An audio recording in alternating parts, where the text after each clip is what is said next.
first thing we're going to do is we get 3 sheets of paper for the background, middle ground, and foreground. Draw a line using those 3 sheets of paper, and then we are only making buildings above that line. You can use a ruler to make nice straight lines, because buildings have to have nice straight lines. So we're going to make lots of buildings, and none of them should go below that line. So see what I just did there? I went below that line. That's a no-no. Don't go below the line. Only stay above the line. So we're making lots of different shapes of buildings. We're making tall ones and fat ones, ones with pitched roofs, one with satellites on top. You can be creative. If you want to make more of a sci-fi city where there's some kind of cool, crazy buildings, you can. Also, if you run out of ideas, you can also look up different buildings on Google Image, and you can see all kinds of different cool buildings that people have already come up with, different shapes and ideas. So you're going to draw your background, and it's all going above that line. Now for my middle ground, I'm kind of running out of ideas, so I decided to just look up city buildings on Google Images to come up with some cool buildings that have already been built. So buildings with domes, buildings that are more of triangular, buildings that have these rounded roofs, so all different kinds, buildings that tier up almost like a cake there. So there's my middle ground. I came up with some cool buildings. Now for my last one, you draw a line the width of your ruler, and you don't draw below that line. So that's the line you're not going to draw below on this one. Now I get pretty creative because I started looking up new buildings, and then I started coming up with my own ideas after looking at some other examples. Alright, so now we've got our 3 foreground, middle ground, and background, so our 3 grounds. So now it's time to start cutting those out.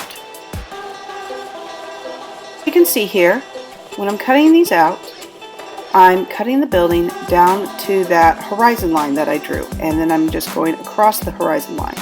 So I am not cutting below that horizon line that I drew originally. So that I'm really only cutting out the very tops of the buildings.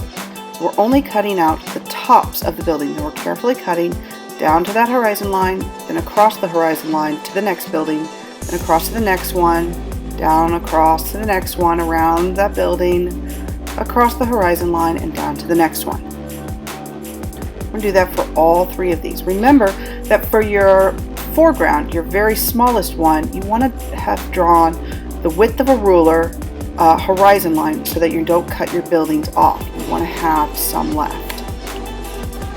So now you're going to glue it down, and you need to use a white glue stick, not one of those purple glue sticks, but a white one. So make sure that your glue stick is white, because sometimes that purple doesn't dry totally clear with this project. So you glue it down. You make sure you put your glue on the sloppy side, so that the side that's glued down is this nice clear black. Then you get your white tissue paper, and you put glue stick all over the place, especially up in the sky. And then you carefully glue on the tissue paper nice and flat. Then glue on your middle ground, making sure that you put the glue on the sloppy side, flip it over so that the clear side is showing. Glue everywhere with that white glue stick, especially up in the sky. Put down your second piece of white tissue paper. Now it really looks like things that are fading off into the distance, and gives our city a lot of depth. And then the last thing you do is you glue down your foreground. Make sure everything is glued on really well.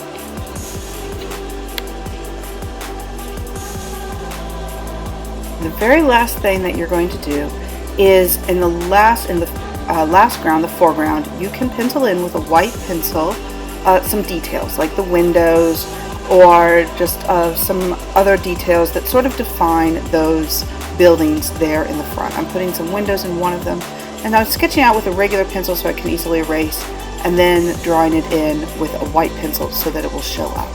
You can add the details at the very end. And there you have it.